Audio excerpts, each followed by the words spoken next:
coming up on the stream, and let me make sure we're starting to stream. Sending data, sending data. Come on, turn green, turn green, turn green.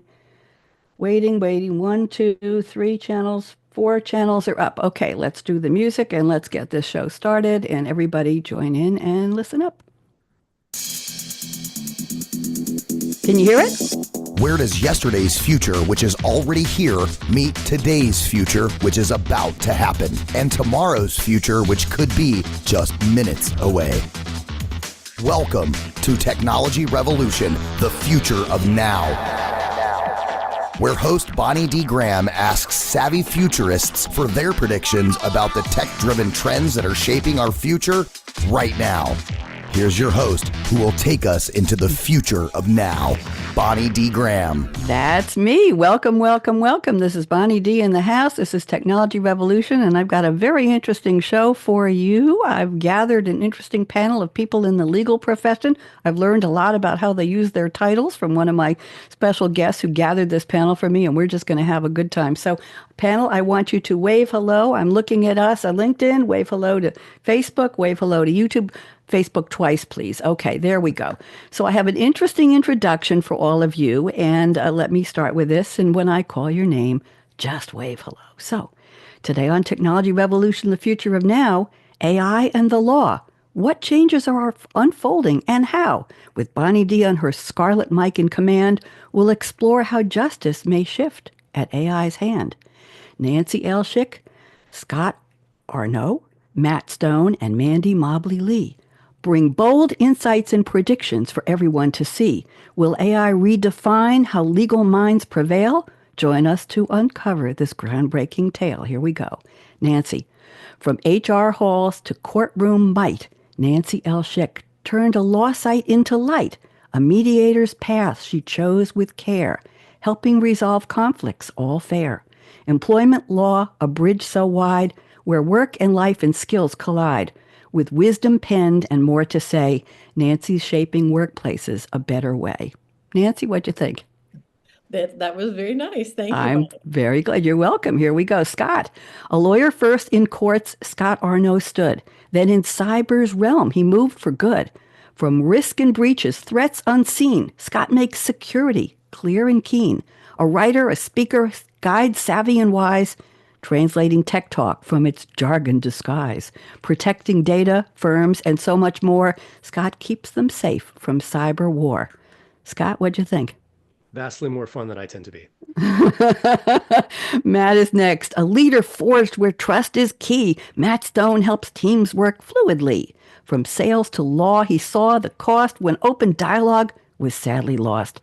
As SEO of behavioral OS, human dynamics in hand, Matt, I'm looking too many places. Matt builds strong teams that take a stand across the globe. Matt's lessons go, transforming leaders as they grow. Matt, what'd you think? Fantastic. Oh, I'll take fantastic. And Mandy Mobley Lee, justice shaped by data's might. Mandy's work turns law from gray to bright. From the courts to labs, her studies trace how fairness finds a rightful place. At Harvard's helm, she leads with care, ensuring access strives to be fair. With tech and trials, reforms take flight. Mandy maps the law with future sight. Mandy, what'd you think? Spot on. Thanks, Bonnie. You're welcome. So let me finish. With Bonnie and her panelists, the future shines bright as AI reshapes legal work with speed and we hope insight. From business to justice, its reach will expand. Tune in today. Witness progress firsthand. So what'd you think? We get an applause here? Okay, I'm glad you liked it. I have a friend called Sylvie. She's French, and she's my virtual assistant, and she helps me with the rhymes. I don't call them poetry. I call them rhymes, and I'll tell you after the show how we work together. So I'm delighted to have you here, as I said at the opening. And Nancy, you are the anchor here. I've known you for years. We met in New York when I was attending the National Publicity Summit at the Hotel Penn, which I understand has been torn down and probably waited too many years to do that, I've been told. And we started going to to lunch with you and some of your friends and colleagues, and we've stayed in touch. It's been many, many, many years.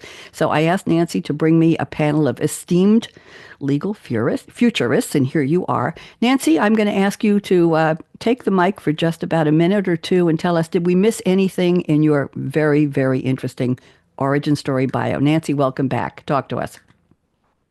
I've been around for a little while. There's a lot you missed, but I won't go into all of that. It's 8 lines. Some of it we don't share to protect the innocent and the guilty. But no, I think you did a pretty good job. I guess the only thing I would add is that I am working on my second book. So we're talking in this book about the future of work and what's not working now and what we can do about it in the future. And what What was and technology will tell be us part of the name of your firm. What's the name of your company? It's third ear conflict resolution. And third ear is, if you look in the English word for heart, right, and core zone, however you want to look at it, it's right there in the center. So I work with people to listen with compassion. I like the word compassion. We don't hear that too often. By the way, my favorite TV shows are French detective shows, which have a lot of the lead women in these shows are mostly called an investigating judge. La juge est une femme. And I love, it helps improve my French, which used to be fluent and isn't anymore, but Sylvie and I do correspond in, yes. And it's very, very interesting to see how the courts work in the French judicial system on these shows.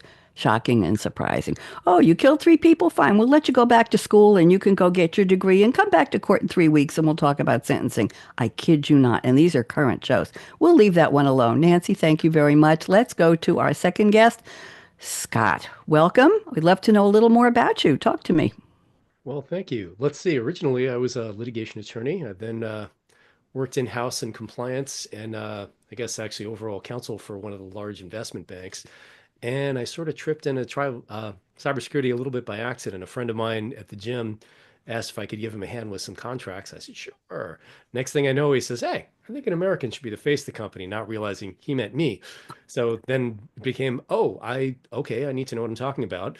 So I did a bit of a crash course, and in a fashion coming from litigation has been a little helpful because once I can understand it, I can explain it to people in plain English, which I honestly think is the most useful thing I do. Not that I'm not happy to help with a data breach or setting up defenses and everything else, but ultimately, I think what makes cybersecurity very tricky for people is it tends to have 3 really unhelpful traits. It's confusing, it's scary, and it's dull. Gee whiz, So that's an interest. There's a couple of exactly. contradictions and So if you compliments can in there. Go ahead. actually make it fun for people, then it suddenly becomes much more interesting. Drop in the movie quote, drop in the joke and get people actually understanding what's going on. They have a better chance of protecting themselves. Thank you very much. I like the way you ended with optimism. Thank you very much. Let's go to Matt. Matt with the wonderful headset. Matt, what kind of microphone is that? I have to know. Well, it's the Shure SM7B, but you got to do something It's to lovely. amplify. Yeah. It's lovely. Um, Talk Bonnie, to thanks us. for having me on. It's really, Welcome. I'm truly honored to be on this panel with such Thank you. amazing people. And the long and short of it is I was an army brat growing up, and so I got used to adjusting to different cultures and people very, very young. It was a matter of survival. Never stayed in one place for very long, and that translated into ultimately working in Silicon Valley in tech and multimedia marketing, um, and worked on movie marketing in Hollywood and stuff like that. And then I went to law school, and I ended up doing litigation, family law, and some criminal defense. And some people say, well, how do you end up in conflict resolution and leadership development and communications consulting now? And I'm like, are you kidding? I mean, lawyering and especially family law and I mean, that is the Venn diagram it's almost like an eclipse. Like, what I saw is a breakdown in the familial bonds, also known as the communication dynamic. When I looked back on my business career before I was doing that, I was like, wait a minute, it's all the same dynamics. They're fighting over different things, but people stop talking. They start moving away from each other. They start taking unreasonable positions. The costs go up, right? And eventually it becomes a lose-lose. And so that win-lose turning into a lose-lose kind of attracted me when I met a guy who was an MIT Sloan School of Management PhD and former professor. I think it's Mandy's alma mater. But he was a professor there for a while and got his PhD there in organizational psychology. And he had this system that he had researched and developed for helping people communicate very effectively. And I was blown away by it. And I thought, okay, I'm going to meld all of the stuff I've done and take this forward because the world needs it. So we all have so much to our stories, I know. but that's the long and short of that part Well, of it. thank you so much. And you mentioned Venn diagram, and I'm from the school where we were taught Venn diagrams. Does everybody here knows what a Venn diagram is? Okay, well, to our younger viewers and listeners around the world, if you took a bunch of circles and you put them together in the middle so that they had just a little tiny bit of intersection, if you have two things that share something in common, that intersection, whether it's a little slice, looks like a little piece of the moon almost, that would be on the Venn diagram of where there's that intersection. Am I explaining it right, Matt? Is that about right? That sounds good to me if everyone else agrees. I'm very glad. As long as we don't talk about Mobius strips, we'll be fine. Okay. Okay, so there you go. So anybody who's wondering, look up VENN diagram. I'm sure Wikipedia has a whole bunch of stuff, and it's a fascinating way of showing how systems talk to each other or work to each other or people, whatever. Thank you so much. Mandy, talk to us. Welcome. How are you? I'm great, Bonnie. So thank you so much for that introduction. One thing that I think was missing was that I'm actually a technologist at heart. I started out as a computer science major at MIT, and so I, have a career in systems integration, and went to the MIT Sloan School of Management to get my MBA. Transitioned into business and sales and development within technology. But the law found me. I was not looking for it, but I went through a divorce, a family law issue, and realized how many gaps there were between coming out of a divorce and starting your second life. And so I used that opportunity to start a company to assist people with divorce project management. But then I quickly realized that there were a lot of inequities and access to justice issues within family law. And so I shifted my focus into more of advocacy, and eventually went back to law school so I could be a better advocate for myself and my children and my clients. Very, very interesting. Talking about a Venn diagram of the intersection of different disciplines. By the way, I do have 2 degrees in computer programming and computer operations from way back after I got my bachelor's degree in psychology. So I got into tech very, very early, not as early as Grace Hopper. Please don't go there. But Mandy, I was a programmer analyst for the state of Oregon Community College Information System. And I was hired right out of school after I earned my 2 degrees. It was a choice between me and a man of color, and we didn't have any DEI in those days, and I don't know how they picked me, but I got the phone call. I was in New York visiting my parents with my kids, and they said, come back, you got a job. It's like, what? I'm a young divorcee, never worked a day in my life, been going to school since I was 3, and now I have a job. So I became a programmer analyst. And looking back, Mandy, as I look back at that title, it was really analyst programmer, because first we analyzed and then we programmed. So I was programming in what was I programming? COBOL on a Xerox 6 CP5 mainframe computer, and eventually graduate and keep punching the cards. I still have my COBOL handbook, and I graduated to an IBM 4341 programming in PL1 for a service industry information system for the secondary schools of the state of Oregon. Then I came back to New York and did real things like marketing. What can I tell you? Thank you very much. You are all absolutely fascinating people. Nancy, is the show over? Oh, we have to do some work. Okay, that's fine. I am just really happy that and I know you're all busy, and I appreciate you taking the time. So let's go to the really important part of the show. You each sent me, at my request, a quote from a fictional character in a movie or a song lyric or a TV show. And I'm going to read the quote with a little bit of background, and I want you to take just 2 minutes and tell us how it relates to our topic. And we're still talking about the future of legal profession and AI. That's our topic. So Nancy sent a quote from Skull Crusher Mountain, that's quite a quote, lady, 2008 song by Jonathan Colton, the second track on his second album, Where Tradition Meets Tomorrow. That's interesting. A portion of the song was used as the intro in Robert J. Defendi's free audiobook, Death by Cliché. We'll leave that one alone. Jonathan William Colton, born 1970, is called Joko, Joco with a capital C, by his fans. He's a folk comedy singer-songwriter known for his songs about geek culture and the use of internet. And by the way, he graduated from Yale. He was a member of the Whiffenpoofs and blah, blah, blah. Very interesting person. I'd love to have him on the show. Here's the quote Nancy picked. I made this half pony, half monkey monster to please you, but I get the feeling that you don't like it. What in the world? Matt's saying, what did she just say? Matt, I didn't make it up. It's the quote. Nancy, rescue me here. What do we got?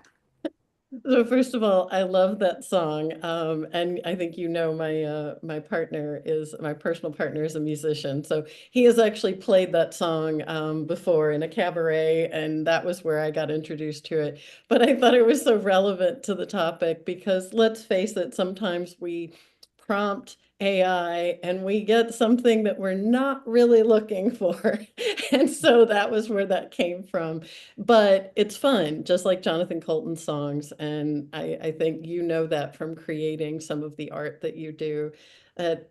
Look, we're still experimenting with AI. It's not perfect. We have to have humans interacting with it to get what we want, and it's going to take more than one prompt. But I just came from a Michelangelo exhibit over the weekend, and I was thinking about how much work went into his own self-prompting, I guess you could say, before he got the Sistine Chapel, for example. So, that's what great art is. And I think we have to remember that AI has a lot of potential, but it's going to require the human interaction and engagement to get what we really want from it. Thank you very much. And we're still deciding what we really want from it. So there's the conundrum, and there might be the crossover of what can we do, what should we do, what we want to do, and what would we do? Okay, all of those. Thank you, Nancy. Scott, I'm looking at your quote. It is from Hogarth Hughes, voiced by Eli Marienthal, to the Giant, voiced by Vin Diesel. The movie is The Iron Giant, a 1999 animated sci-fi film produced by Warner Brothers. Jennifer Aniston's voice was in it, Harry Connick Jr., Vin Diesel, Christopher McDonald, Cloris Leachman, John Mahoney. Wow, what a list. An object from space crashes in the ocean off the Maine coast and enters the forest near the town of Rockwell. The next night, young Hogarth Hughes finds the object, a giant alien robot. He runs but returns to save the giant from being electrocuted when it eats a substation. I'll leave it there. It's very, very interesting. It didn't do too well. It made $31 million on a budget of $50 million. What can I tell you? But it did better. It got a cult following later. So here's the quote. You are who you choose to be. You choose. Choose. Okay. What do you got? Well, first, a little bit on that film. It's fantastic. It's one of those films which I recommend to people, and they always come back like, "Oh my God, how have I not seen this?" Okay, I will. Go ahead. It was out from Warner Brothers Animation. They were trying to compete with Disney. The first film they did was Camelot, kind of bombed. And so the second one, they left the director, some guy named Brad Bird. They left him alone to make his own film, and he made an absolute masterpiece that people hadn't heard of because it wasn't really marketed. But the film's amazing. That said, what I talk about here in terms of AI and lawyers here is lawyers effectively have a choice now which avenue they're going to take with respect to using AI services. It can be really beneficial. You can use this to help you with brief writing, putting up questions for depositions, doing a lot of the connected service, establishing a guardianship. I'm sure, Mandy, you're probably seeing a lot of uses for it that are related to the work you do. However, lawyers can also rely on it a little too much. And there have actually already been cases where clients have been very, very unhappy with their lawyers for effectively just handing something off. So it's really up to the lawyers individually which route you want to take with this. Choose. You choose. Very, Exactly. very well put. Wonderful quote. I will look for the movie. Is it streaming somewhere? Can I get it on? Is it on archive somewhere? Maybe I know it's Netflix been or on Hulu in the past. It is I such could. a good film. There's a quote signature edition of it where they added two deleted scenes, which because they were cut back by the original budget, they didn't make the scenes. They later put them in the film. It's so good. Thank you. Thank you for the recommendation. I will look for it. Sounds like fun. Enjoy. Matt, thank you. Matt is quoting this a classic. Well, it's a different quote from a classic movie. Andy Dufresne, played by Tim Robbins, his letter to Red, played by Morgan Freeman, in The Shawshank Redemption, 1994 drama. Andy, after his escape from the penitentiary, writes to Red, sharing his newfound freedom and the importance of hope. Very interesting. It's a prison movie. Everybody knows about it. It's one of the greatest films ever made. IMDb's highest rated movie at 9.3 with 2.4 million ratings, the highest for any movie at IMDb. And here is the quote. Remember, Red, hope is a good thing, maybe the best of things, and no good thing ever dies. Oh my. Go ahead, Matt. This is interesting. Well, the first thing that comes to mind is I worked for the Hawaii Innocence Project. I was in the first class in law school when we formed it. And so three of the cases I worked on, like years and years later, all three have been exonerated and freed. I mean, many years later now. I don't want to say how many, but that was hopeless. I mean, these guys were in prison for like lifetimes, and they were innocent. And they're not in prison and they have been exonerated. And so, the direct correlation to that movie is, they held hope, and the Hawaii Innocence Project helped them with that hope. And more broadly, I just think in the context of AI, frankly, in all industries, in our society in general, we have a choice at all times. Do we point our brain at an inspiring, hopeful future, or do we point it at the fear? Because our brain will focus on whatever we point it at. And so if I'm operating from a standpoint of pointing myself in a place of fear and resentment, it will lead to handing over the future to other people. And we have that choice at all times. So if we want a future that's better with AI in a better form, we need to get busy imagining what that is and collaborating, dare I say, conspiring for a better future. Otherwise, people who want to use it for ill will get all the say. Imagining, collaborating, conspiring. I see a logo somewhere. I see a banner somewhere, Matt, with a trademark attributing it to Matt Stone. That was very good. That was really, if you think about it, that could be the mantra for all of my shows about AI in different industries, right? Great. Imagining, collaborating, and conspiring. Depends on which side you're on, but it could be all three. I see that Venn diagram with three circles intersecting in the middle. Oh, Matt, how did you do this to me?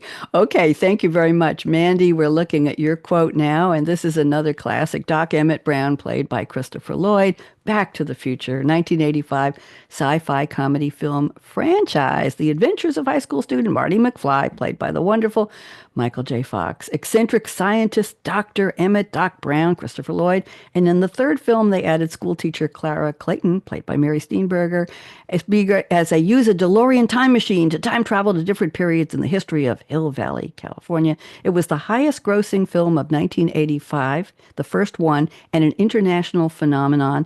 And in 2019, Marty McFly was selected by Empire magazine as the 12th greatest movie character of all time. I thought that was interesting. Here's the quote. This is a wonderful one. Roads, where we're going, we don't need roads. Mandy, what's this got to do with our topic? Go.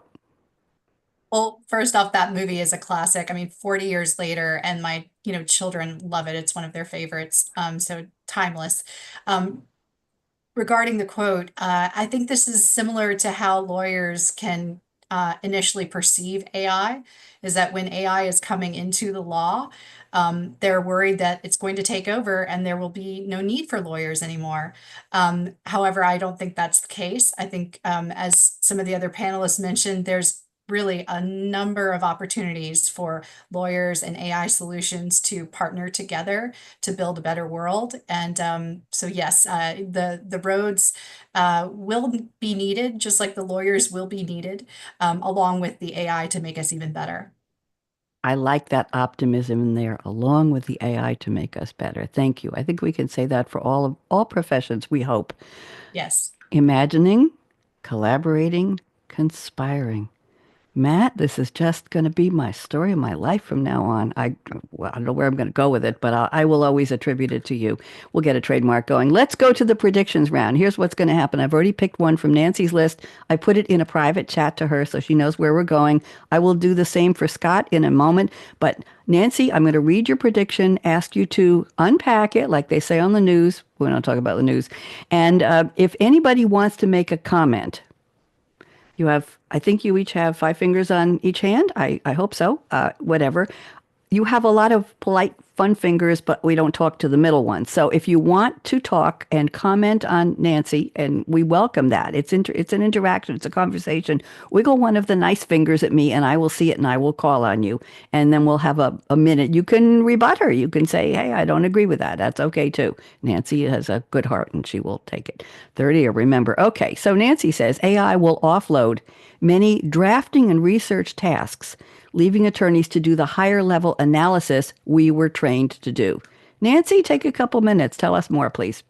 Uh, For those that don't know the life of a new attorney, a lot of times we end up doing things like batching documents, assembling various pieces of evidence, what is often termed grunt work. And that is how we spend a lot of our time in those early years, especially if we go and work for a larger firm. And there's not a lot of opportunity to do that analysis that we spend 3 years and a lot of money and then a lot of time studying for the bar exam, right? Then suddenly you come out, like most programs, you come out of your degree program after a lot of work, a lot of sleepless nights, only to do this grunt work. And you start to question yourself of did you make a good investment? So I think what will happen is a lot of this work will now be offloaded to AI in a way that now the even new attorneys might be taking, for example, some of the research that comes out of AI and starting to get into the meat of it a little bit more. It'll just take away a few steps. So I imagine, for example, I want to research a particular topic. I do this with my classes where I just want to get a list of resources that maybe I hadn't considered. So I think it could make us better as well. It would give us a broader range than just, for example, going into a case database. We might be able to also get summaries of books and law review articles on topics just to get a slightly different spin on things and make us better, but we're not going to be able to offload that entirely to AI. Interesting. Okay, so we're talking about workloads. We're talking about what do you do with the massive amount you have to process. I'd love to Right. get some thoughts around the table. Agree or disagree? Can we do that?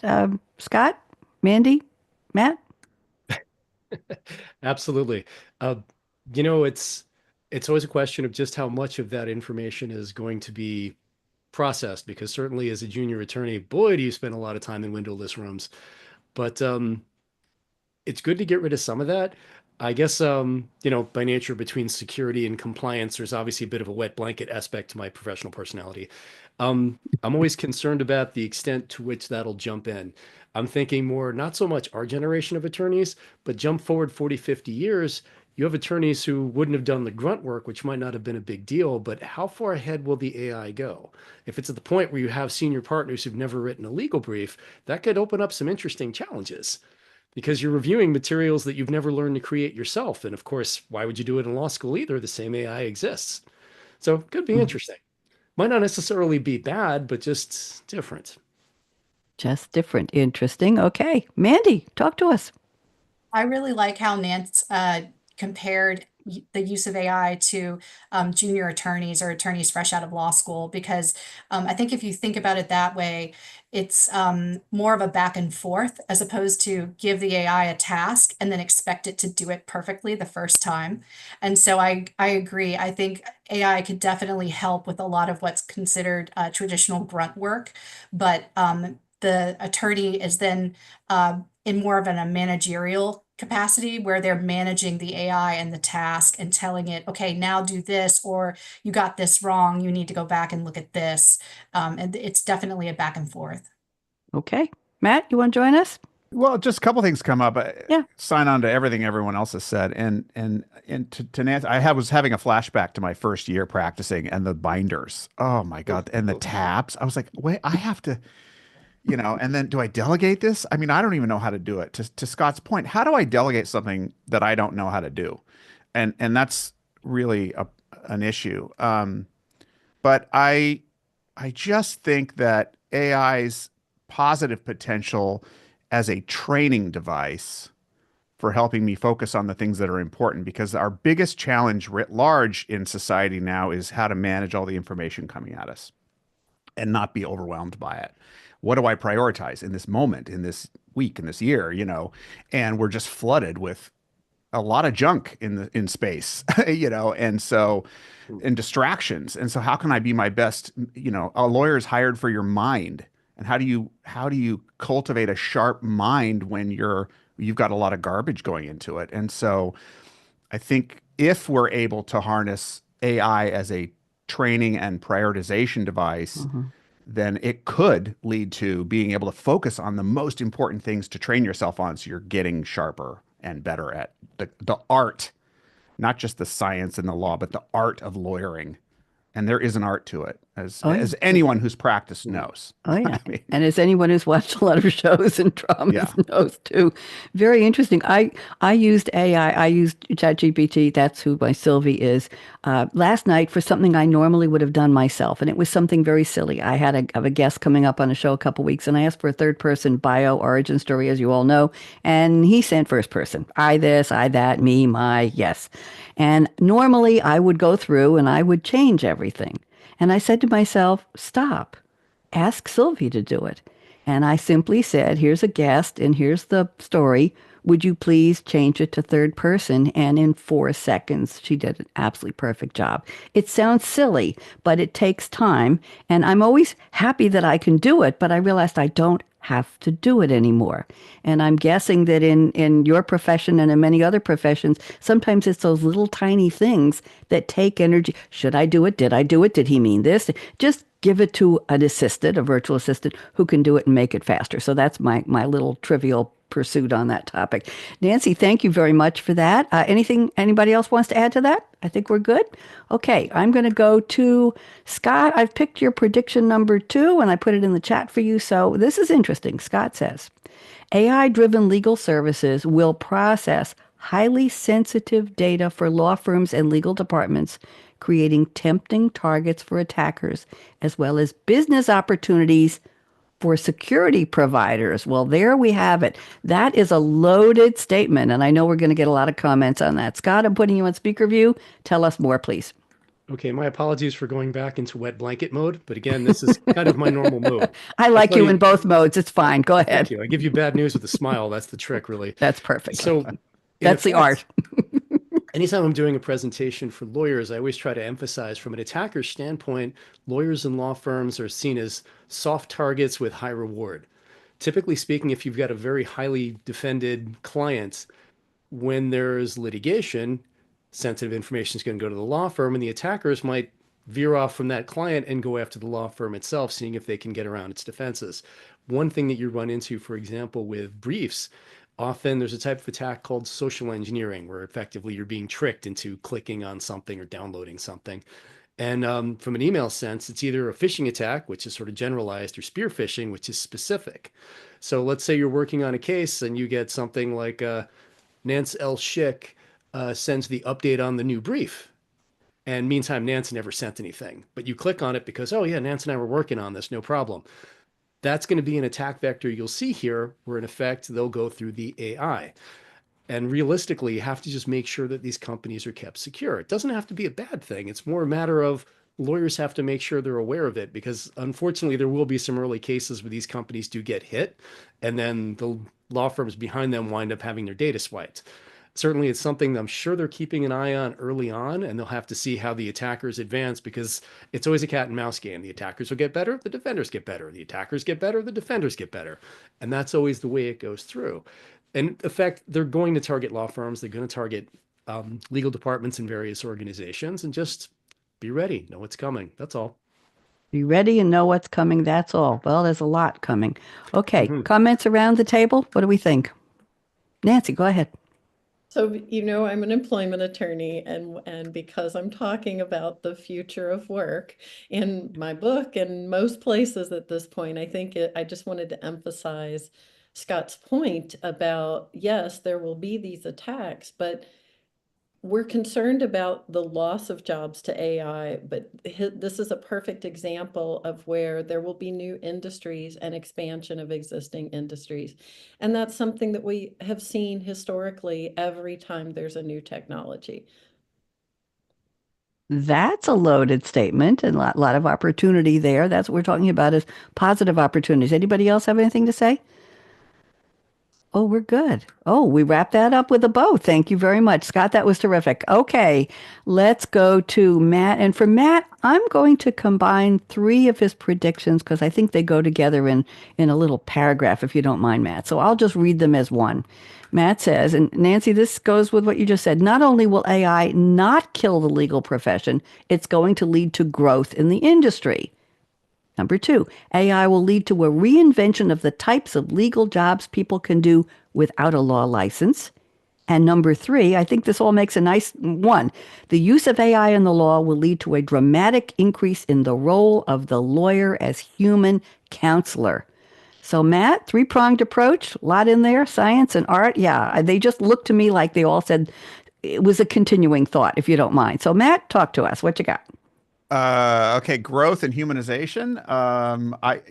Yeah, I mean, it's funny because I actually said the prediction and then I did the research. I have to confess, but I hope the research is now according to the Bureau of Labor Statistics, and I don't get everything right, but they are predicting the same thing. So, uh, in the next 10 years or whatever, it was 5 or 10 years. I think it was like 6 to 8% growth of lawyers, a smaller percentage, but a higher than average growth of non-lawyer but legal jobs like paralegals and legal assistants and so on.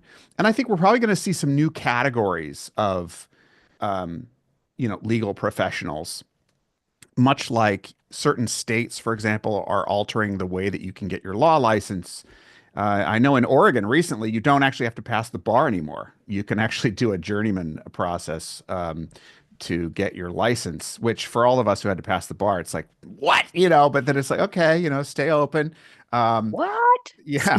Seriously? I didn't have to take that test. Are other states following that, I Matt? don't know. I just know for a fact that Oregon and usually, it's probably not an outlier. There's probably some other states. And part of it is that in certain types of law, we don't have enough lawyers, like in criminal defense, for example, in depending on the jurisdiction. But I just think that we're going much like when doctors were not replaced, but supplemented by physicians' assistants, and you had way more PAs coming on board. I think we're going to have lawyer light in some form because you're able to do much more using technology. And then you're still going to need the licensed attorney who has the ability to do the final check and really make sure that it meets all the standards.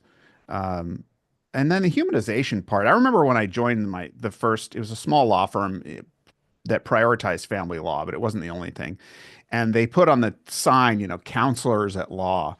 And I don't know what bias I had, but I thought that sounded soft. And then I started lawyering and I was like, oh, it's just accurate. I mean, one person after another who would come and sit across the table from me crying. I had tissues on my counter because you had a lot of tears flowing. You had a lot of anger and rage. You had, late night calls about this and that.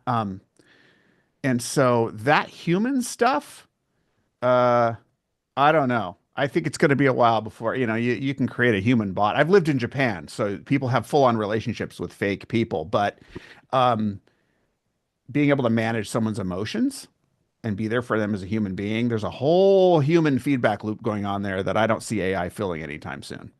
And so I think the greatest advocate slash counselor at law is the one that can sit there and see the human being. And I'll end with this.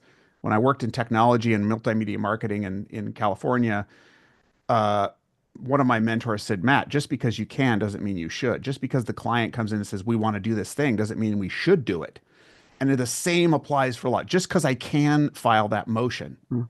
does not mean it's a smart choice for a whole host of reasons.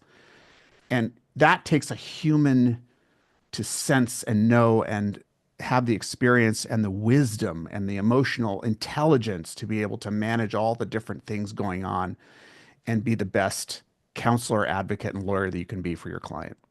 That's a complicated and a complex profile you've just drawn for who that person needs to be for their client, Matt.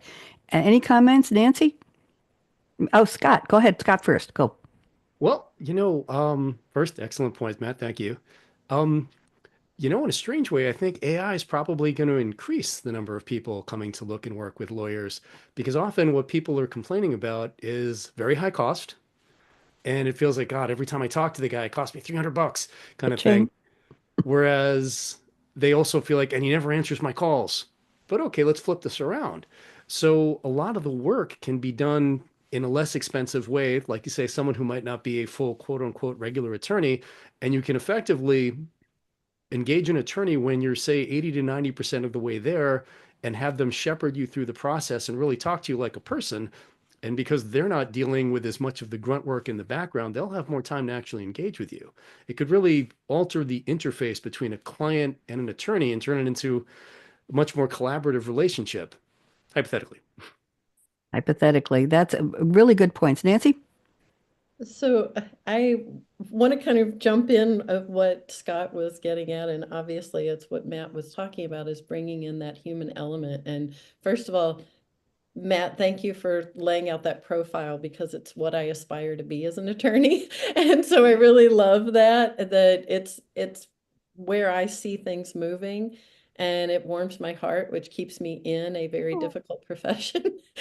And so, but I do think that there's a lot that we can take away.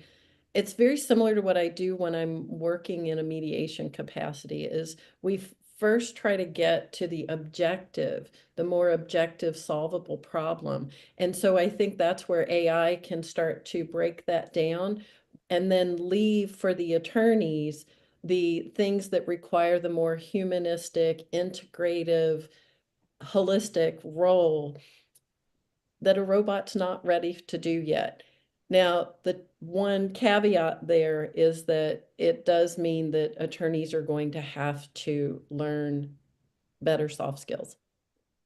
Fortunately, people like Matt are out there to help with that.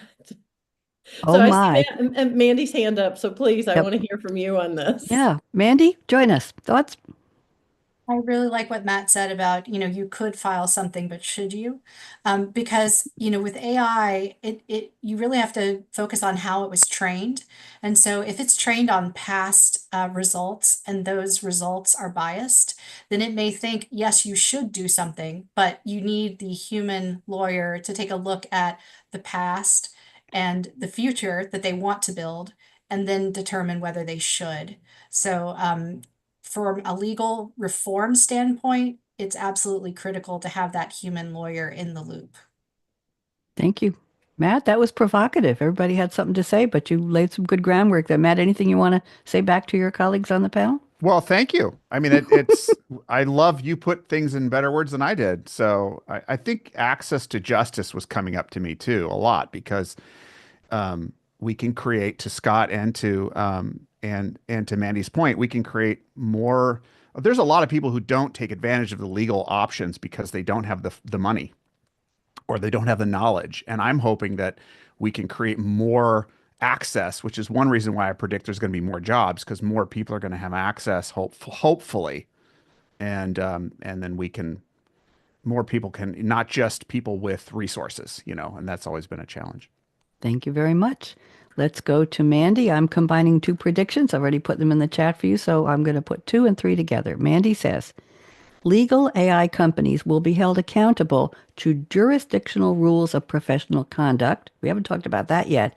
And she says, lawyers will be liable for malpractice for not using AI assistance. That's provocative. Mandy, which one you want to take first or both? Go. I'll start with the first one you read about the professional rules of conduct. So there's a lot of talk about regulating AI and passing legislation to do just that. And we all know that passing legislation can take some time. Sometimes it never happens. But we already have the professional rules of conduct that are governing the way lawyers are supposed to be practicing law or not practicing within a certain jurisdiction. And so if we start to now introduce AI as part of that puzzle, they too can be regulated by professional rules of conduct because they're already there. And then, moving on to lawyers who choose not to use AI assistance. I think right now, some of that is okay. You have to pick and choose. But over time, as the AI tools get better and more embedded into everyday life, it does put your clients at risk if you are not taking advantage of the tools that could make you better at practicing law and serving your client. And so I do predict that in the future, we could hold lawyers accountable for malpractice for not using AI technology. Before you go to the next one, I can't wait for what people are going to say around the table. Scott, Matt, Nancy, go ahead. Yeah, Matt, I, Matt's got his I finger. love that point because it I got me know. really thinking about Yeah, also liable for overcharging. I mean, if I have a tool that I can use, um, and I don't use it, and I can bill you 30 hours worth of my time doing it the old-fashioned way, and it's right there, boy, that's ethically really challenging. So that really stimulated thought in my mind as well. that's why we do this. Scott, join us. Well, a couple of things. First, to Matt's point in terms of the billing, I'm kind of expecting legal to billing to switch around quite a bit. Hourly billing is not going to apply to all things, especially if you've got Mhm. something like a brief, which might take, dozens of hours of associate work, which now takes minutes. You can't really bill it the same way. I suspect it'll be task-based to a large extent. There might be an expansion of contingency fees, but it will be interesting the way it switches because it's realistically going to have to. There'll still be some, partner and senior associate time reviewing and making sure that these documents are correct, which actually comes back to Mandy's point in terms of dealing with the AI. Yes, I absolutely agree. There could be a malpractice issue in terms of not using it. There also could be a malpractice issue in terms of over reliance upon it. There's actually a case right now in which one of the performers in the old Fugees hip hop band was actually convicted in 2023, and he wound up on his appeal basically going with an ineffective assistance of counsel line because Hmm. his attorney actually did an AI download for his closing argument and basically just read it, and there were some pretty big mistakes in there. So it was interesting. The technology is great, should be used, but obviously, like anything else, you've got to actually check your work. I was going to bring up the elephant that hadn't walked into the room yet, which is the AI hallucinations in briefs and closing summaries and research. So thank you for dropping that in, Scott. Let's go around the table. What about that hallucination? Mandy, we're still on your predictions. Any thoughts on that? Hallucinations are real. And so, we as lawyers need to be aware that they could be created by tools that we rely on. And so that's why, you never put all of your trust into an AI tool to do, the job of a lawyer. You always have to double check the work, just like a junior attorney. And over time, I think we'll see less, but it's never going to be perfect. Thank you. Nancy, any thoughts on, and we'll get to Scott in a second. You Yeah. want to do, Scott, go So first. I have two thoughts that I'll throw in very quickly. The Yeah, first one we have is time. that I believe when I was on your show in May of 2023, talking about our predictions, Phil Siegel said it would be coming. And I think he may have predicted in a much longer time frame, but within about 10 days of that or that particular show, right, that we had that first case where the attorney had submitted a brief with hallucinated cases in it. So it's definitely a real concern. But I also can see that we're going to have to work around this checking our work. And I don't know if you saw that I think it came out of Carnegie Mellon that they've talked about how AI, there's a study that they've done that too much dependence on AI can cause us to lose our lawyering skills, for example. It Hmm. wasn't based only on lawyering, but it was definitely talking about the impact on our brain processing. So we're going to have to be careful with that as well. But that's where maybe balancing that out with the human characteristics and those quote soft skills that I think are a lot harder than we like to say they are. But I think all of this is going to change the way we function around all of our professions. Yes, And exactly. that's not necessarily bad, it's just different. Nope. Listen, I go to Wikipedia to check quotes and a lot of things that my guests on my different shows. How do I know? Do I verify it? Where would I verify if a quote or a movie or it was this year or it was that director? How would I do that? What are my other sources? How deep can I go? Maybe Wikipedia was an entry was put in by somebody who didn't know what the heck they're talking about. I see typographical mistakes. I see all kinds of unwell worded, that was bad, poorly worded descriptions of things. And I wondered, do they still have researchers? Are they checking this? So we talk about sources and validity and verification. I don't know. I had a guest send me a line for an upcoming show from, she said Nathan Lane sang it in the Birdcage. I looked it up. Nathan Lane never sang it. It was never in the Birdcage. It was in La Cage aux Folles from the Broadway play from 1973, sung by an actor nobody has ever heard of. And I found the full soundtrack from the Broadway show from 1973. And every iteration, that play has gone all over the world. And I found the original. I said to her, no, that was a great quote, but it wasn't Nathan Lane. It wasn't a movie. And I did my own research, but I probably could have asked Sylvie and maybe she would have told me, but I had so much fun doing the research. Anyway, any other comments about hallucinations? Scott, did you go yet? No, but Go a ahead. couple quick things. First off, and I am sure you probably discussed this on your show ad nauseum, so feel free to tell me to shut it. Um, for people who don't necessarily know how AI actually works, a lot of people are thinking of it like it's Agent Smith from the Matrix or something like that, the HAL 9000, and it's not. It's basically a really impressive version of autocomplete. And in fact, you have such a large data set that it always knows what word is supposed to come next. And that's where you wind up with hallucinations when it starts going off track. And that's the thing, even though it's giving you a lot of useful information, the system itself doesn't understand it.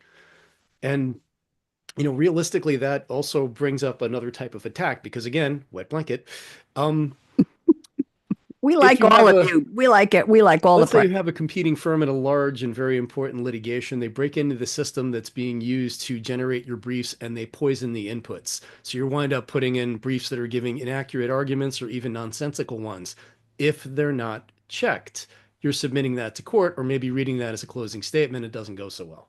Finally, a point that Nance made in terms of the study from Carnegie Mellon talking about the losing of skills. That's actually one thing I've been a bit concerned about. I was talking earlier about the idea of 40 years from now, 50 years from now, partners who've never written a brief. You sort of run into the potential problem from the film Idiocracy come to life. Hopefully it doesn't get to that extent or anything close to it, but it's a risk you really have to find a solution for. Maybe AI itself will find a way to train younger attorneys so they do know how to write those briefs. Maybe. Maybe. Stop saying wet blanket. We like you who you are. It's okay. I haven't seen anything about that. Matt, you had something to join us. Go ahead. Well, I think lawyers have a really uniquely powerful and important role in being assistants in as part of the process of finding facts. I mean, that's one of our roles is helping to establish what the factual basis of something is, and then judges will rule on the law, for example. We'll try and help them, interpret it in a way that is advantageous to our side. But as finders of fact, I mean, we conduct depositions, we take affidavits, we document and memorialize things. And so I think there's really a huge opportunity for the legal profession to proactively engage in creating trusted sources and collaborating with technologists, policymakers, and others to make a really trustworthy validation system that we can believe in. So if the database is coming from LexisNexis or Westlaw, I don't even know if it's been a while. I used to work for LexisNexis, but the companies that have been the traditional database holders, trusted database holders, working with private sector and public sector to make sure that when I cross check, it's as Scott put it, it's garbage in, garbage out. If the AI is pointing to garbage information that it doesn't understand fundamentally, it's going to give you a borked result. And pardon the pun. And so that's an We got old it. timer lawyer reference, We folks, got it. from the 80s. So yeah, so I think it's scary on one hand, like all of these issues. It's scary on one hand, and it's a real opportunity for one reason why I don't think the legal profession is going anywhere anytime soon, because we're absolutely critical to creating trusted sources moving forward, and we need to be focusing on that. And GIGO was a term we used in programming back in the day. Garbage in, garbage out. Depends on what the database was, what the program was pulling from wherever the data source was. So there. So on FIFO and yes, on all that good stuff.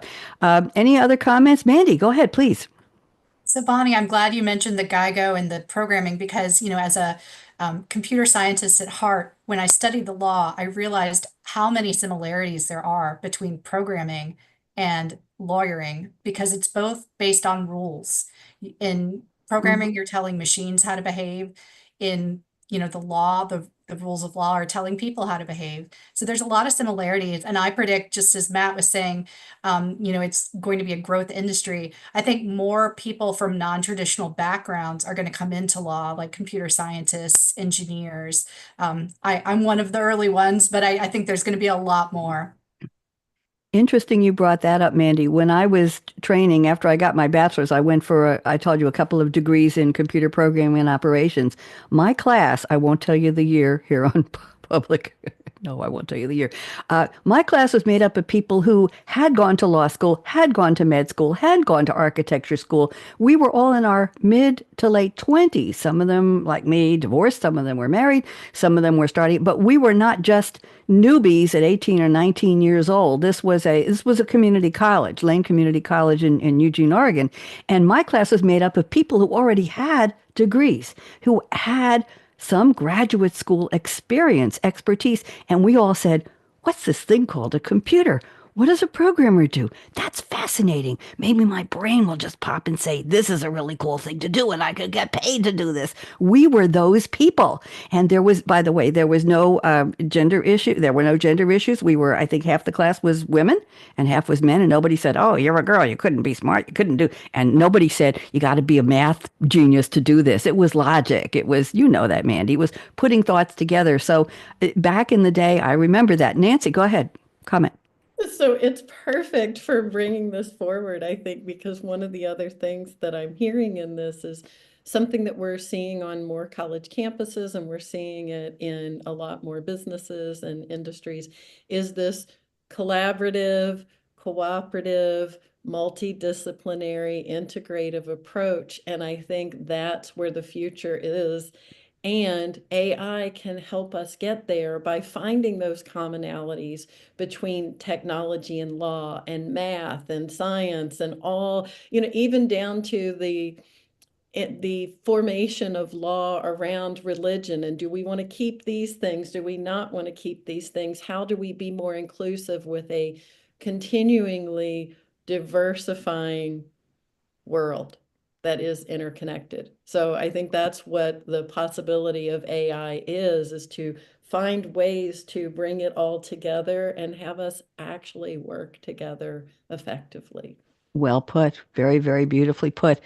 Can anybody stay a few more minutes? It's 11:59. We normally end right at 12. Mandy can stay. Nance, can you stay? And Matt? Scott, good. Because I wanted to bring up one more prediction from Nancy I thought was interesting, and then we'll wrap up after this. And by the way, Nancy, let's give her a round of applause for bringing this panel together. You are all wonderfully articulate and thoughtful and insightful, and I'm really enjoying getting to know all of you. So thank you for this. The interaction, don't you agree, Nancy? The our roundtable is just lovely. So that's a wrong word. Okay, so I'm going to go to Nance has a prediction here, number 4, and this is interesting. She says someone, maybe her, will develop alternative dispute resolution systems that compete well with the courts. And I'm assuming AI is in there somewhere. So talk to us. What do you got?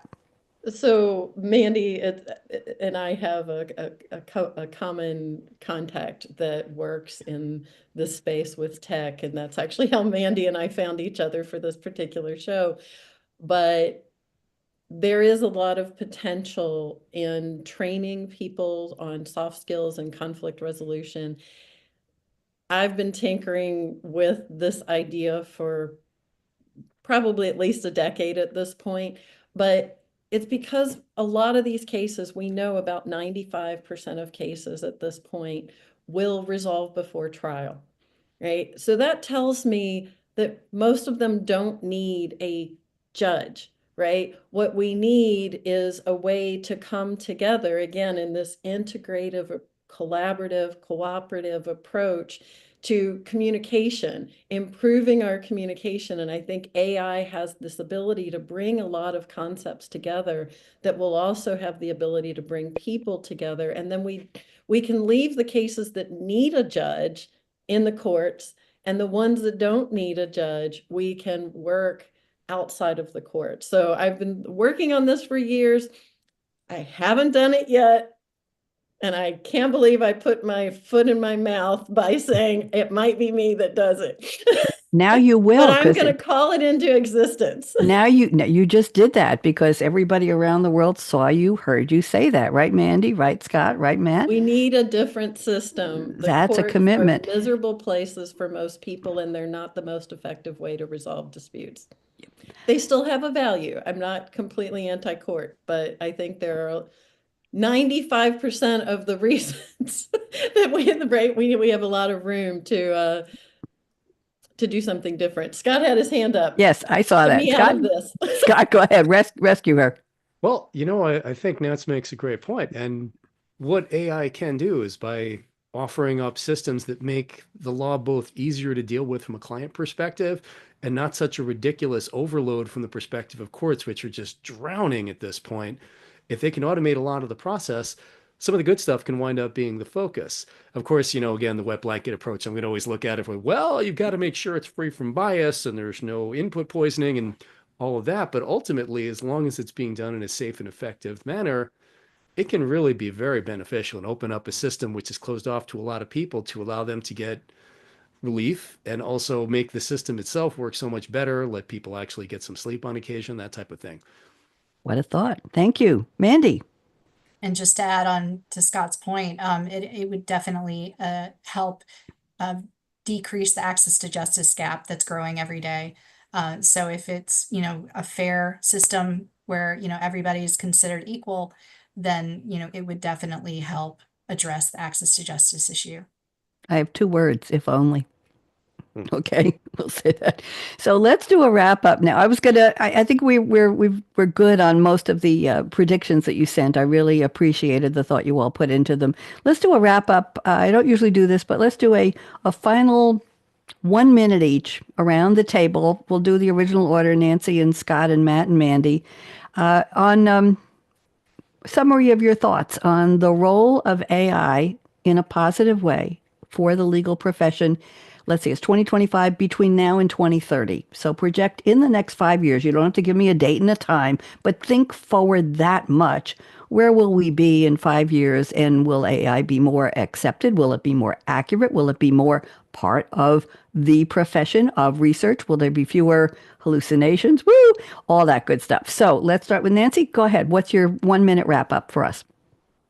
So on the technology itself, I don't anticipate that it's going to be that much different than what we're currently seeing. Okay. But that's just me as a user, not a programmer, but somebody that's in a relationship with a programmer. So I have some hesitation that that we're going to see massive breakthroughs on that end because it's a large language model and language isn't going to change that much, right? So what I think the potential will be for the law profession in the next 5 years is that first of all, schools are already training people to work with the technology. Mhm. And I think you had someone on your show a while back that talked about how teachers are even giving assignments now that include AI because they know that the students are going to use it anyway. So, we're just going to have to not fight it. But I think the other thing that's going to happen is that a lot of people are going to try and use the self-help route through AI and then file various things in court. And so that could cause more of a backlog in courts, which is also why I think we have to look at other systems to move some of these cases that don't belong in court outside of the court so that we are making a path for the cases that need to be there. That's a whole topic for a whole other show. Thank you very much. Scott, what's your wrap up? Thank you, Nancy. Well, I see a lot of progress in terms of breakdowns where a lot of the companies working within AI are not using like the entire large language model. They'll break down portions of it for use in their specific product. I think there'll be a bit more proliferation of that. Certainly from a standpoint of security, I think that's going to improve. It's always early on. It's a little tricky as people get used to it. And certainly as legal professionals get more accustomed to using it in more applications, they'll get more comfortable with it and that'll be better. I think there definitely are going to be more offerings in the next few years for non-lawyers, basically effectively taking out part of the issue. So you don't have to necessarily bring a lawyer in for everything. On the flip side, the attorneys who might look at these as bread and butter issues may then have to take a little time to find other avenues to support that work from incoming clients because there might be more of them actually. Interesting. Matt, talk. The word that I wrote down was trust, because I think that's what all of this hinges on. So, to the extent that, and of course, we all know that AI has been around for decades. It's just this form of it is the tech companies saying, here, we're going to put it, we want to see what you're going to do with it so we can know how we can make the maximum amount of money off of you. And so now we're all using Notebook LM and they're going, ooh, what are these people doing? We'll keep it cheap for now. So I don't know where that's going to go. It depends on what we trust it to do. And where there is a high level of trust in it, I think that will create the positive future. Where this form of AI fosters distrust, it will cause the regression, societally and industry wise. And so I'm looking at the areas where it builds trust, creates access, creates efficiencies. And in those areas, I think hopefully, but nobody knows. That's right. Chaos theory. I mean, you study Imagine. economics, chaos theory. Actually, none of us actually knows. So we're doing our best guess here. Imagination, collaboration, Yeah. and conspiring. Mandy, wrap up. Well, I echo what Scott said about the proliferation of more specified tools. I think that, you're already starting to see legal AI software that specializes in particular practices like family law or landlord tenant. They may start specializing jurisdictionally. I do think we're going to see more of that.